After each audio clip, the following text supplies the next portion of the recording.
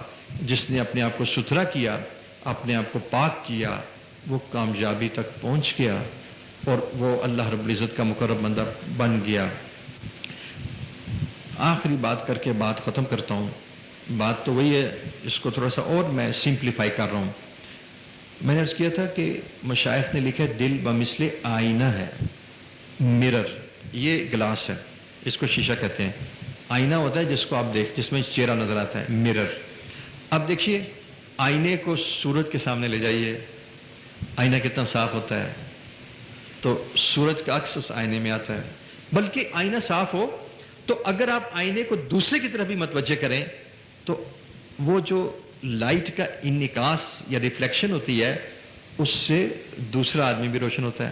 آپ دیکھیے, آپ سورج کو آئینے میں لے آئیں اور کسی دیوار کے اوپر اس کا رخ کر دیں تو دیوار پہ بھی روشنی آ جاتی ہے.